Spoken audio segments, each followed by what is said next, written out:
Miq të drejtësisë, jemi sërish së bashku në një emision tjetër, në një epizod tjetër, le të themi kështu, të Zonja Drejtësi, për të folur pak më shumë për të drejtën penale. Çfarë është e drejta penale? Cilat janë qëllimet e të drejtës penale?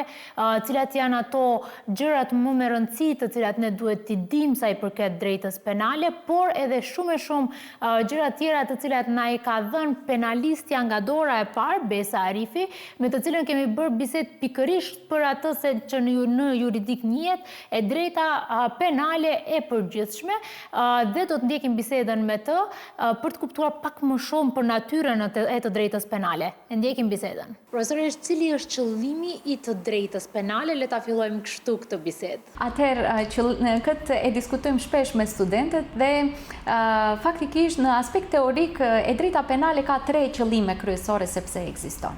Qëllimi i parë pse është paraqitur si degës së drejtës ka qenë që ta mbrojë shoqërinë nga kriminaliteti. Dhe këtë e quajmë funksionin mbrojtës i të drejtës penale. Domethënë gjithmonë ka ekzistuar për atë arsye që të kemi rregulla në shoqëri që i mbrojnë vlerat tona bazike dhe që të kemi mbrojtje të atyre vlerave përmes sigurimit se dikush kur t'i thej ato rregulla do të kryejë vepër penale dhe do të dënohet për atë vepër penale për të cilën ne i kemi vendosur ato vlera. Kështu që funksioni i parë është funksioni mbrojtës, por funksioni i dytë është funksioni garantues. Gjatë mbrojtjes së vlerave që ne i kemi vendosur si shoqëri, gjatë mbrojtjes së shoqërisë nga kriminaliteti, shteti nuk guxon të shkelte drejtat e personit të pandehur. Kështu që funksioni garantues i të drejtës penale nënkupton që edhe i pandehuri ka të drejtat e veta, ka të drejtën e mbrojtjes, ka të drejtën e gjykim ferë dhe të paanshëm, ka të drejtën e trajtimit njerëzor, e kështu me radhë dhe shumë të drejta të tjera, të cilat janë ngritur në nivel kushtetues, por edhe në nivel të drejtave ndërkombëtare të njeriut, dhe këto e përbëjnë atë funksionin garantues të drejtës penale.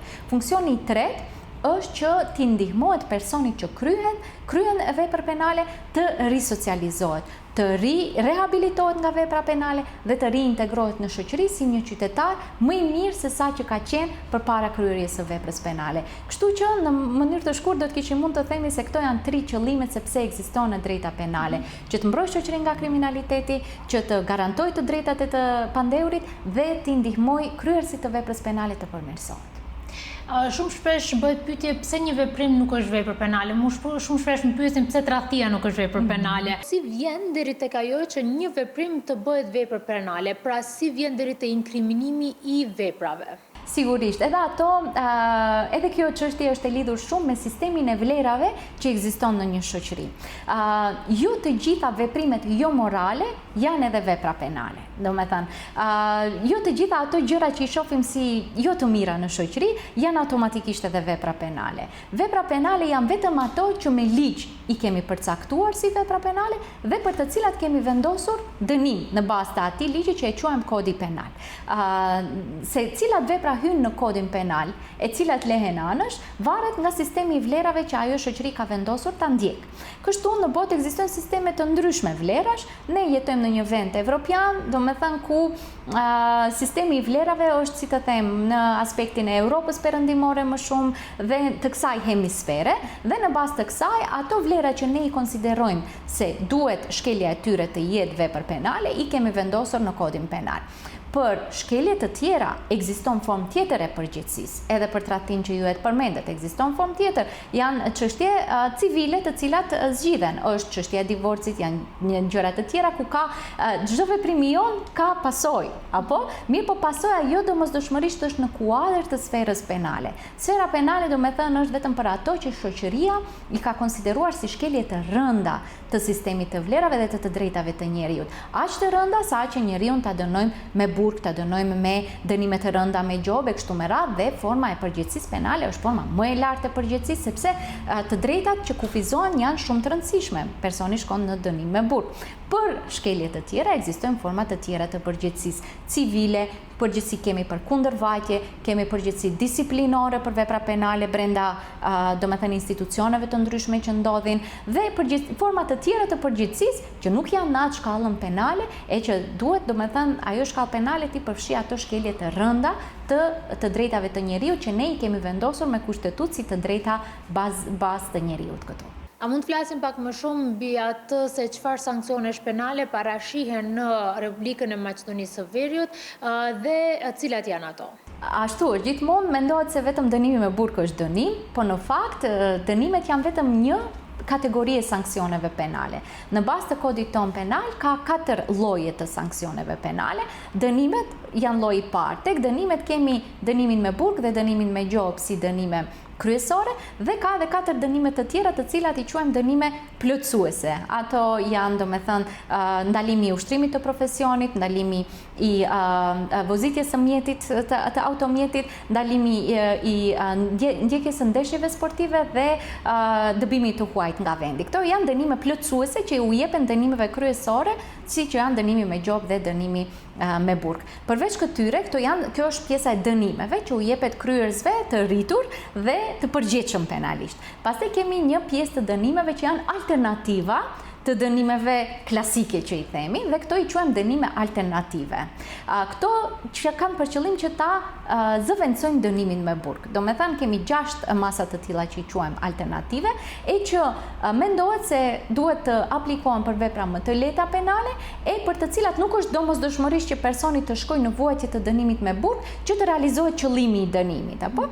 Dhe në këtë rast këtu e kemi dënimin me kusht, dënimin me kusht me mbikëqyrje, ndërprerjen me kusht të procedurës penale, punën në dobi të përgjithshme, para këtë burgimin shtëpiak, do me thënë si vepra penale, si dënime alternative të cilat do me thënë jepen në vend që personi do me thënë të shkojnë në vuajtje të dënimit me burg. Po ashtu kemi 2 lloje masash të cilat u jepen kryerësve me specifika të ndryshme. Për shembull, për kryerësit e mitur, që janë tani i quajmë fëmijë të gjithë, se të gjithë personat ndër 18 vjeç quajmë fëmijë, por për ata kryerës do me thënë ekziston një sër masash, që i quajmë masa edukuese, e të cilat u jepen atyre të cilat nuk janë, ka masa të entit, ka masa të diversitetit aty, po ka edhe dënim me burg për të mitur, për shembull, dhe dënime të tjera që u jepen atyre alternative, si që është puna në dobi të komunitetit, mund të jepet edhe personave të mitur. Po sidoqoftë këto janë masa të cilat u jepen personave të mitur si të tillë, dhe tani ato rregullohen me ligj të veçantë, nuk janë më në kodin penal, po rregullohen me ligjin për drejtësi për fëmijë. Në kodin penal, përveç dënimeve dhe dënimeve alternative, i kemi edhe masat e sigurisë, të cilët u jepen kryerësit që kanë ndonjë, do me thënë, nuk janë tërësisht të përgjegjshëm për veprën penale që e kanë kryer. Dhe këtu i kemi mjekimet e ndryshme të personave që duhet të shërohen nga sëmundje shpirtërore, ose në institucion, ose në liri, si edhe mjekimi alkoolikëve dhe personave që vuajnë nga vashmëria prej substancave të ndryshme.